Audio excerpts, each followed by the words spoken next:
Hello, my name is Joshua Keith, and this is theburningcoal.com, a website dedicated to God's glory, His grace, and our response to it.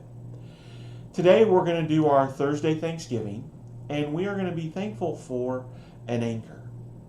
Look at what the Hebrew author says in chapter 6, verse 19. We have this as a sure and steadfast anchor of the soul, a hope that enters into the inner place behind the curtain.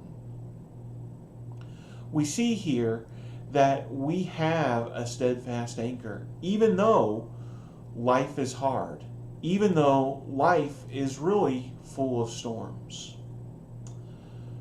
A lot of times when we think about the last couple of years in particular, 2020 and 2021, and as we go into 2022, the idea might be, well, it can't be any worse than the last couple of years.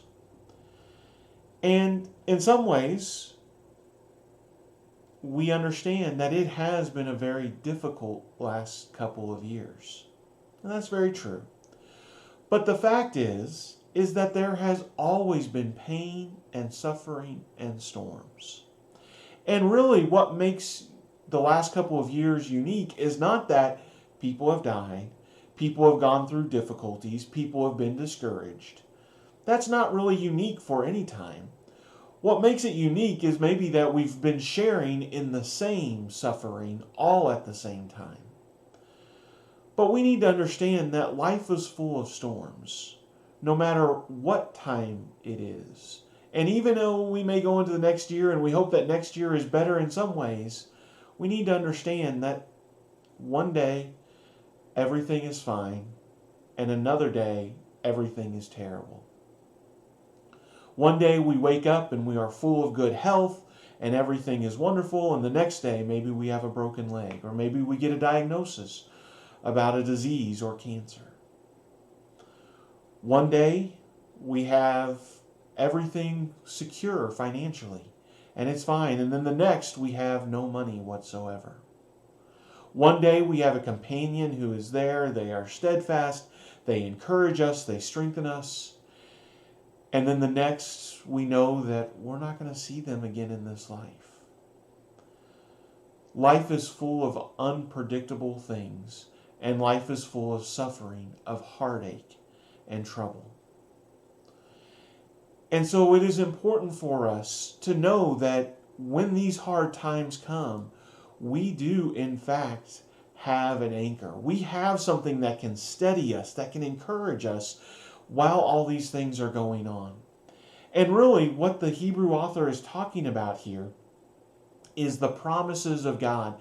That when God makes a promise, we know He keeps it, because it is impossible for God to lie. And if you look through the scriptures time and time again, mankind lies. Satan is the father of lies.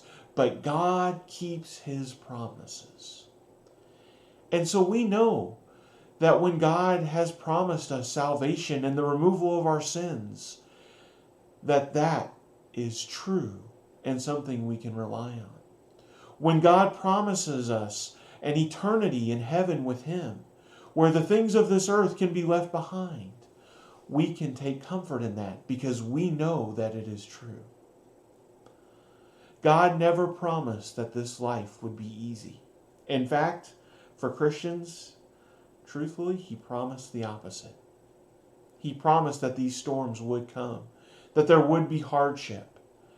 But He promises as well that He will never leave us nor forsake us, that we can get through it, and that we will be able to enter that heavenly home.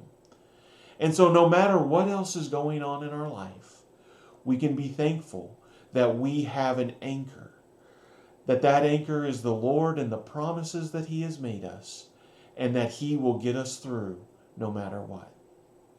I hope this lesson blesses you in your walk in His kingdom.